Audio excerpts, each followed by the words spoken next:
visas within our respective countries. Now, if you look at the cultural exchanges as well, I mean, this Africa has several beautiful cultures. The more we travel within Africa, the more we get to learn about each other's culture. And we need to encourage that, you know, for the benefit of our African people. And you know, this campaign was dreamt about following what our leaders started in the 1960s. So in 1960 precisely, the founder of my country, Kwame Nkrumah, one of the great Pan-Africanists, together with Sekou Toure from Guinea, together with Madibo Keita from Mali, sorry for that. Together with, I think the phone is connected to the laptop. Together with Madibo Keita from Mali, Gamal Abdel Nasser from Egypt, and King Mohammed of Morocco.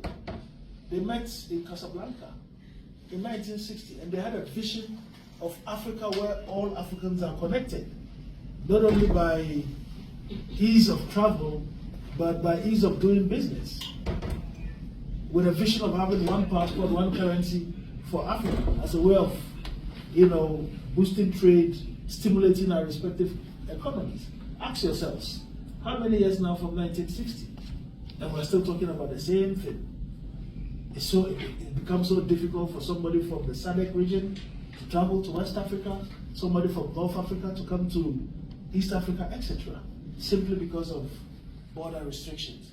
And if Europeans and Americans are harassing us, come on, brothers and sisters, why must we, as Africans, harass each other, you know, when we are visiting each other's countries?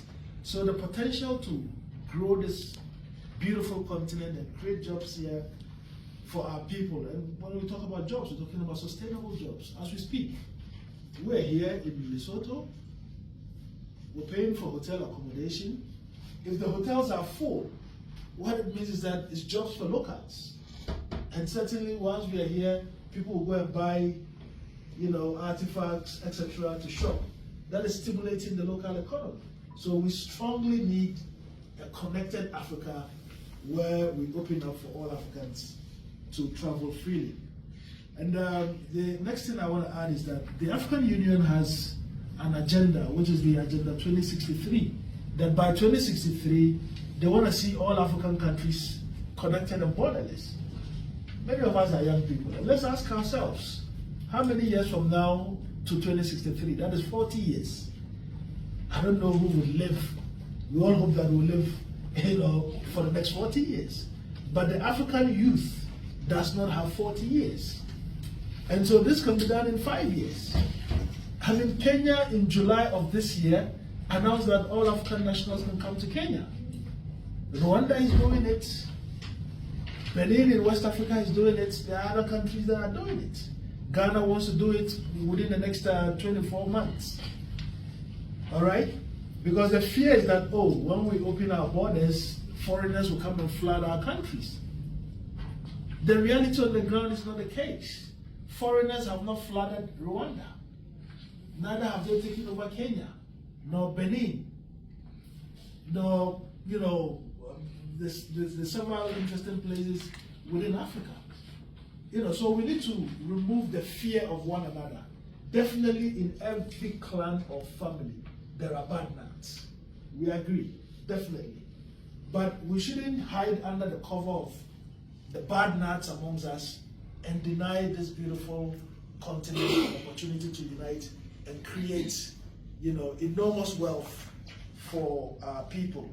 And so we have come to Lesotho, which is the 13th country out of the 39 countries we're visiting, engaging with you, colleagues in the media, to see that we can amplify the message of African unity, because we believe that if we unite, then everything will be well with us. As we speak, we have had very fruitful meetings. Yesterday we met His Majesty, the King, who received us very warmly and encouraged us to keep going. He couldn't believe we drove all the way from Ghana, you know, to Lesotho, but that is what we are committed to. Because see, the people who fought for your independence in 1966, the people who fought for my country's independence in 1957, fought for those independence with their lives. Some were beaten, some lost their property, their land, some died